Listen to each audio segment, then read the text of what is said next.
Hey everybody, welcome back to the channel.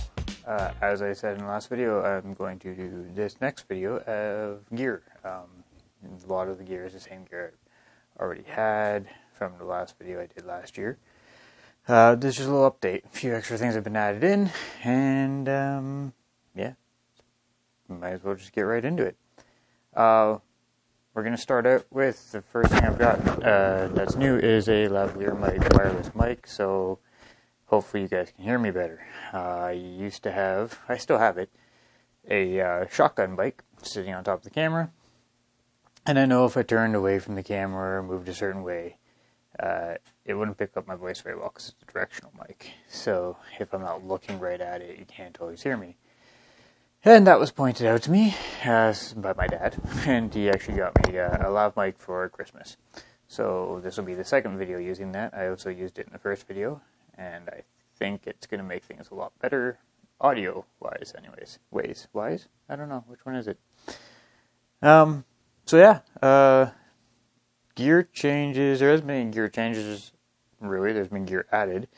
I shoot with an R6. I have the Sigma 150-600. I have a Canon 70-200 or 70-200 f4, and a small little 50mm lens, which I never use.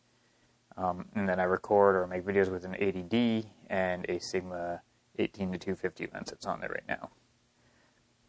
I also have the low pro bag, but that got upgraded. I had showed you that in another video, but now we have the upgrade, which is the f-stop bag. It's a Lopa 50 liter. Can you see it? Is it in good light? I can't tell. I think my lighting is not very good up here. But yeah, so it's the 50 liter Lopa. I love this bag. Pretty much carry it all the time. It's fully loaded. It gets a little heavy, but I love it. It's a great bag. So that's one of the new pieces of gear added, or kit or whatever, that I've added last year, but we'll be carrying on through 2023. Another piece that I've added, and I've taken lots of pictures with it. I think it's been in videos before, but another piece that's will be around or used a lot more will be the Canon 800mm f11 lens.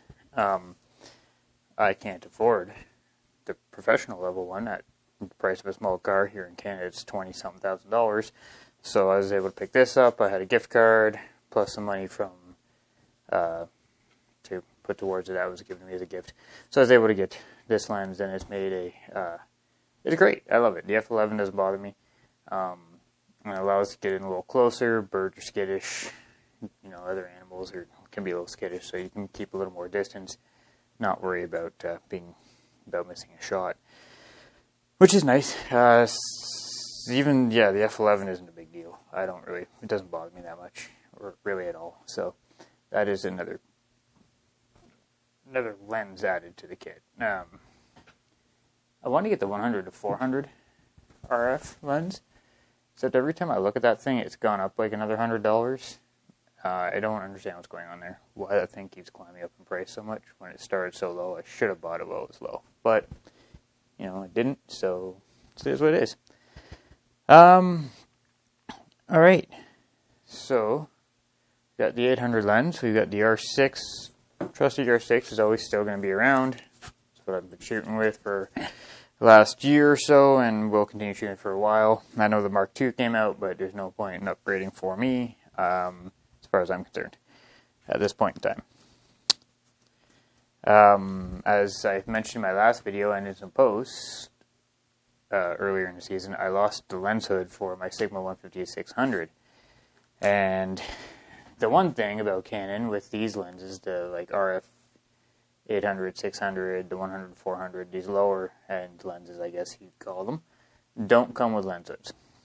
So when I lost the Sigma lens hood off the 150-600, I was like, crap, now I gotta buy a lens for that, and if I get the 100-400, I gotta buy a lens for that. So I decided instead of doing that, I went with this lens hood here. So this is from Lenscoat, this lens hood, and it is their travel lens hood. So it packs down nice and flat, which is nice. which is great. Takes up less space. But it fits on the 150-600, and it fits on the 800. I don't think it'll work on the 100-400. It's probably too big. But it works for those. I get no vignetting, and it saves me from having to buy 2 separate lens hoods. And yeah, does the job for both and takes up way less space because, again, like I said, it just packs flat, right? So, and it's still good and stiff and rigid. Like it's an awesome little piece to add. So yeah, I'm happy with that. So that's a new purchase, just recent new. I just got this. As well with that, I also picked up from Lens Code as well. It's not in there, so I don't know why I'm going in there. There it is. I picked up, comes in a nice little pouch. It's the Lens Coat, raincoat from Lens Coat. So this goes over the lens. You guys have seen it before. It goes over the lens, the camera. It keeps it from getting wet, snow, dust, or whatever. Sometimes you see people that don't use anything. They don't seem to be worried about it. I don't know. I decided I was already getting something from them. I might as well. I'm already paying the shipping. Might as well add this in there as well. And that way, I've got a rain jacket that's camouflage for my camera, so I can go, even just if I want to sit outside on the property here by the creek and it's pouring rain, I can keep the camera dry. So that I thought was a good little piece to get as well. Yeah. What else have I added? I have a piece from Tragopan. I don't think I talked about it. If I did talk about this before, I'm sorry, I might be going over things I already talked about in the last one. If you're new, then, you get to see it anyways. But I got this little camouflage scarf from Tragopan. We'll lay this over top. I'll do different things. Lay it over the camera and tripod to kind of help conceal that a bit. And, yeah, I usually use this if I'm also using my 3D camo poncho, just to cover up the gear a little bit and make things a little more hidden, So yeah, the biggest purchases that I've made over the last little while are definitely, in the last 6 months or so, is definitely the 800mm lens and the f-stop bag. I think I'm gonna get. In the f-stop bag, I've got the large ICU. I think I'm going to get the extra large though, just give it a little more space. They're not very expensive, so that's not too bad to add in there. Is that it? Is that all we've added in?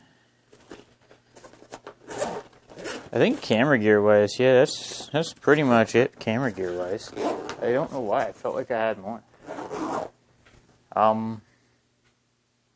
Well, alright, I don't have as much stuff to share. You know what I already have. Like, I have the 150-600 and the 70-200. And the other gear that I use, like computer editing kind of stuff, you guys have all seen that. That's from last video. So if you want to see some of that stuff, just go ahead and go back.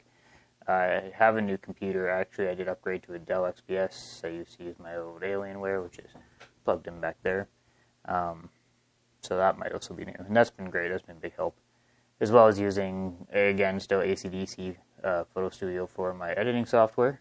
They're on to 2023 now.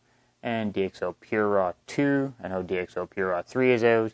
I don't have it. I don't think I'm going to upgrade to that after kind of seeing. I don't think for me at the moment it's necessary. Maybe add Topaz or something. I don't know. What else? Yeah. So other than that, no, not a whole lot else to really add. If you're looking for a longer lens, this lens, and I'm sure the 600 version is going to be the same quality. If you want something that shoots, a lens that shoots longer, you get more reach, but you don't have the money to spend on the 600 f4 or 800 5.6, look into these lenses. They are really good. They're really sharp. They're nice and light, which is great. And honestly, don't let the F number scare you away. So that's about it. This is a short video, much like the last one. I think coming up after this video will probably be... It'll probably be a video, editing video, doing some of my workflow with AC/DC. I'm going to do the print video as well, like I said, of printing, and you can have a look at the print coming out and everything like that. But other than that, not too much has changed. I'd like to take this opportunity as well, though, to also say that if you are interested in prints, let me know. You can contact me. I don't have a print. I have a Squarespace site, which I'll link below, and you can see some of my pictures I share there. I also have some blogs in there. I put a blog up recently, February, about the Canon R6 and the crop mode. So if you have the Canon R6 or R5, you have a 1.6 crop mode built into it that you can flick on. And I went over in my blog talking about that and how I've used it with taking pictures and how the pictures look and why it can actually be pretty helpful at times. I know the Mark II and probably the R3 has it as well, have a 1.4 and a 2x crop mode. I don't know how they work. I would assume it's similar, but like with the R6, and when you put the R6 into crop mode, you go from a 20 megapixel image to like 7 or something. It's real low. The R5, it's a lot better. It should only drop from 45 to 17 or something like that. But with the R6, it is real low. But it works. Like, I've taken pictures, and if you check out on my website, on that blog, you can read about it and actually see images taken in the 1.6 crop mode. If you're going to take a picture and crop afterwards, that's probably better, because you can play with it a little bit more. If you take a picture in the crop mode, obviously that's it. That's the way the picture's coming. I don't believe you don't want to crop it any more than that. That's for sure. So I can only use it in certain scenarios where I know the picture, the image, the subject, whatever that I'm trying to capture is 100% how I want it. And sometimes it doesn't turn out, and that's when you just, delete that picture. But, yeah, so again, check that out on my website. Follow along on my socials. There should be a new link somewhere, either in the description below. Could also be up in the corner, where the links are to my website and socials. It's called Ko-Fi. It's like Buy Me a Coffee, like Patreon, except you can drop a couple bucks there. You can do a monthly thing, whatever, and that can help me make better videos, spend more time out, because I don't have to be working doing other things, to try and pay bills. So yeah, if you do that, that's awesome. Thanks very much. If you don't, even just give a thumbs up, subscribe, leave a comment, whatever, those all help as well. Alright guys, thanks for coming by, thanks for stopping and checking out what I have with me for 2023, on top of the gear I had from 2022, and let's hope we have a good year, and we'll see you out there. Thanks guys.